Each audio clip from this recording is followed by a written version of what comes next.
What is going on, guys? Welcome back to the channel. Let's look what we got in today.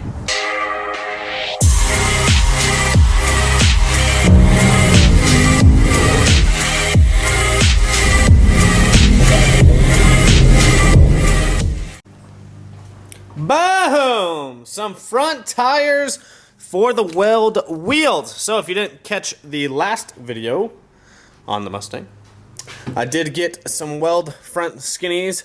I will show you these if you haven't seen them in the other video. I'll show you these in just a second because we're going to get these actually mounted today. So I got some 26-inch by 4 by 17 MTET fronts. I didn't want to get the radial one that everyone gets because they're really heavy, and I won't be driving this car very much on the street with this setup.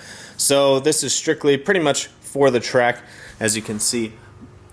Drag racing only, not for highway use, of course. Updates on the Mustang. I did start working on drilling the hole. Actually, I got it finished. I don't know why I said I got started working on it. I drilled and tapped a hole for a vacuum line because for some reason this style of bog warner does not have one. So you can see up there, right there, boom. I drilled and tapped that for an 1/8 inch NPT to a 1/4 inch vacuum line fitting. So that way I've got a reading off of the turbo for the vacuum line. I got the cold side pipe put back on with the blow-off valve. That's all put back together. I just need to put the bumper back on. And then when Joseph has some time, we can finally start working on the downpipe. I've already got everything for that, as I spoke about in a previous video. You can see we've got downpipe material, V-band flange, all that good stuff, O2 bung. It's all ready to go, but today the video is about mounting these up.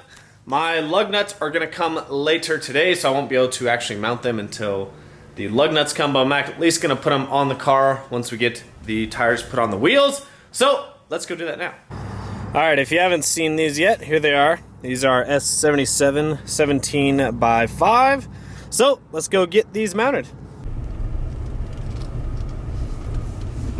Alright, so we're pulling up to JD's Wheels and Tires. If you guys have been subscribed for a while, you guys know I always come here to get my wheels mounted up, so we'll see if they got some time to help Dave out today.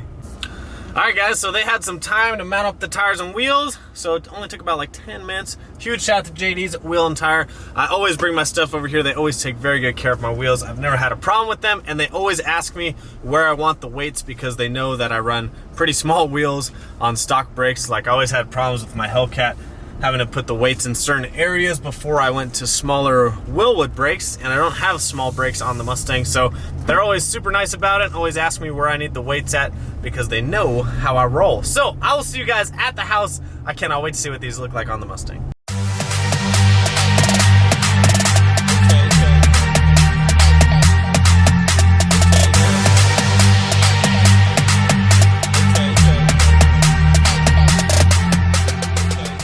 So I got the wheels on there. It looks so good. They look tiny on there. That's what she said. I am just waiting on the lug nuts. So I'm gonna close this video out, obviously, when I get the lug nuts in, but I just wanna show you guys a little sneak peek before I get the lug nuts and can put the car back on the ground. Look at that. Oh my gosh, that looks so sick. That is what I've always wanted. Obviously, I'm gonna take these little Weld stickers off and get that little adhesive line off, but man, oh man, that looks good. Oh, imagine when the back is matching the front. Woo-wee. Damn, I'm obsessed with how that looks. That looks insane.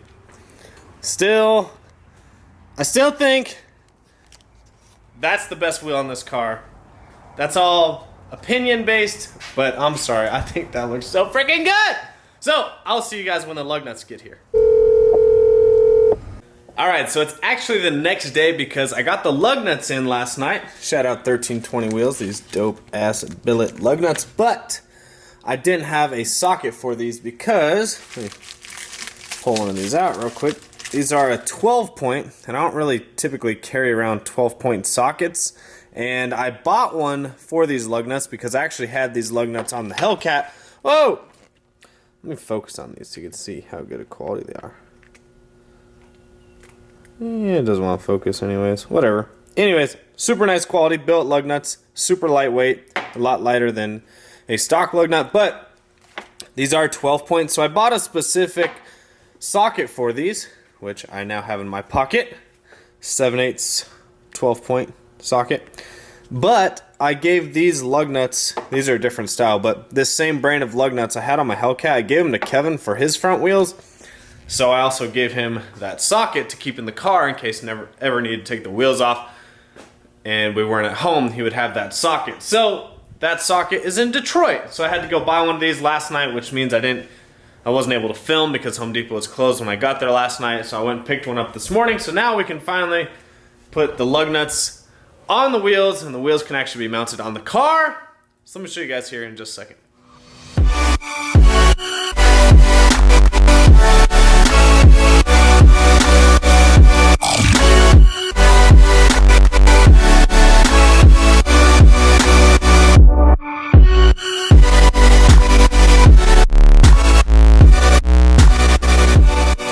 Oh man, I love those wheels. They look so good. So if you guys want to get kind of the same setup, I got the wheels from LMR, I got the tires from Jegs, and I got the super nice built lug nuts from 1320wheels.com. I'm not sponsored by anyone, but that's where I got everything. So if you want to know, there you go. But I think that looks freaking amazing. It changes the whole car. I cannot wait to get the matching rear set. Now, you might say, man, there's a pretty good wheel gap, but you guys got to remember, I don't have any suspension mods yet, so we will get working on the suspension mods here shortly, but for now I've got the off-road look, and these are 17s, and they clear the 4-piston front brakes that I've got on there. This is not a performance pack, so it doesn't have the larger Brembos, but it does have the bigger 4-piston brakes, just not the Brembos. But there you have it. Hopefully you guys enjoyed that video. Make sure you, as always, comment down below if you like the wheels. Hit that subscribe button. Hit the notification bell if you want to stay up to date on all my videos. And I'll see you guys on the next one. All right, if you made it to the last part of this video, first things first, #Ignite, because I want to know how many people actually stayed in to the end of the video, or if they thought when I was closing it out, I was actually closing it out. So it'll be interesting to see who's actually still in here. So, as you can see, I leaked a little part where I showed that I was calling Matt from Ignite. Yes, that is Ignite Racing Fuel. So, I have decided to switch fuels.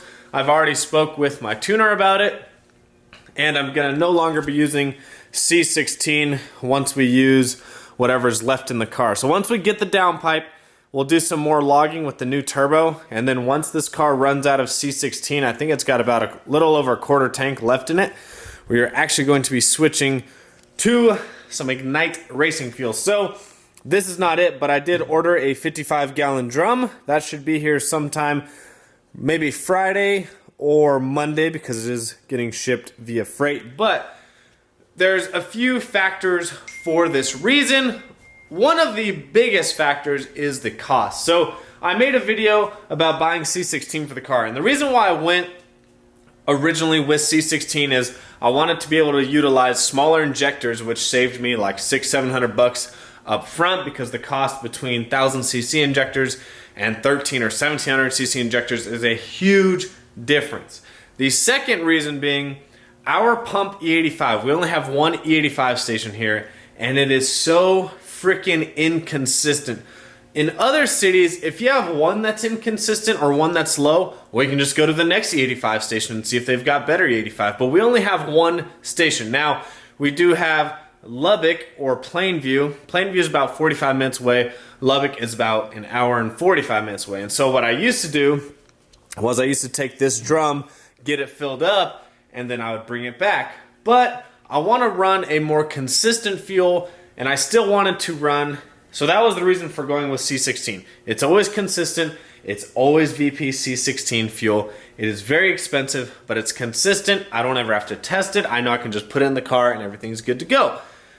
With Pump E85, you're still always having to test it. You're having to worry if it's too low, if it's too high. So here's the thing, let's say you go to a race and the Pump E85 is only at like 75 or 76, and there's nothing else near around, and that's what you have to use, well, then you're down on power for that day. So I still want to use a very consistent fuel, but I don't want to spend $17.40 a gallon. Now, if I bought a 55-gallon drum of C16, I think it drops the price to about $13 a gallon, somewhere in there.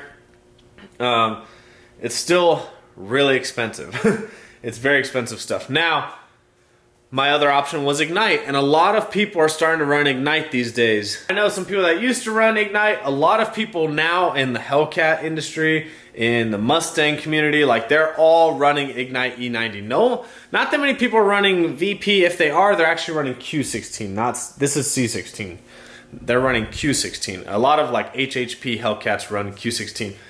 So I wanted to stay on an ethanol fuel.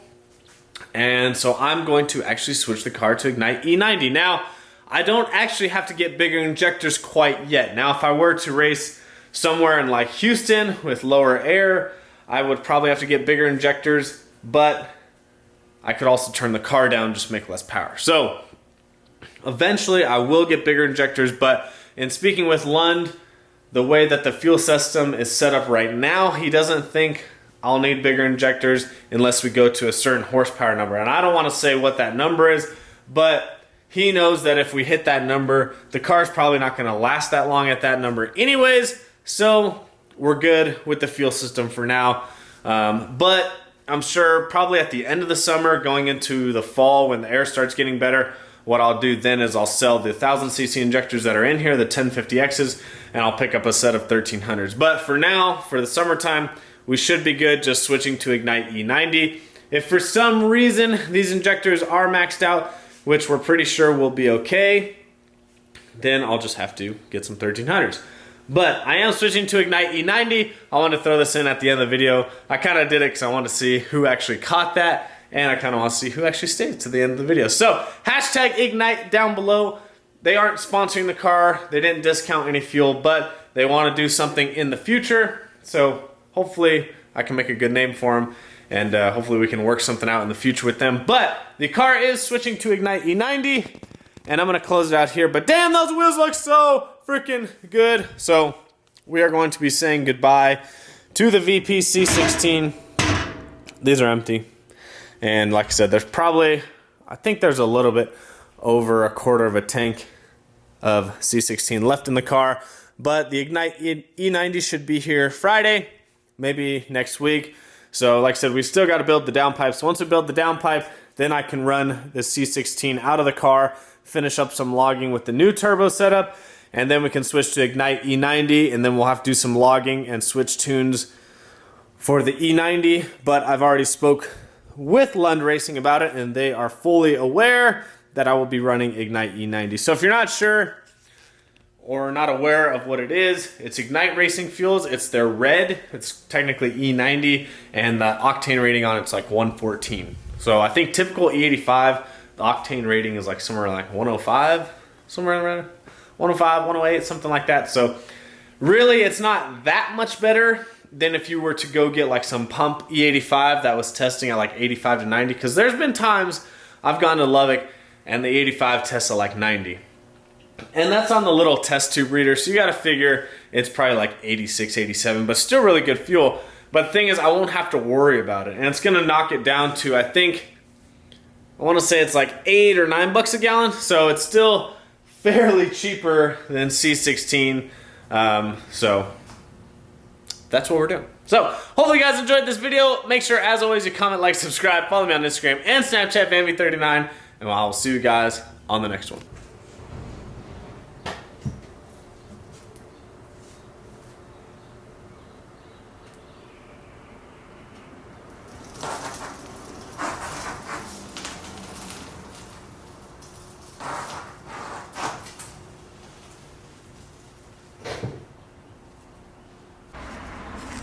Yeah, I just pushed the car outside just to get a thumbnail.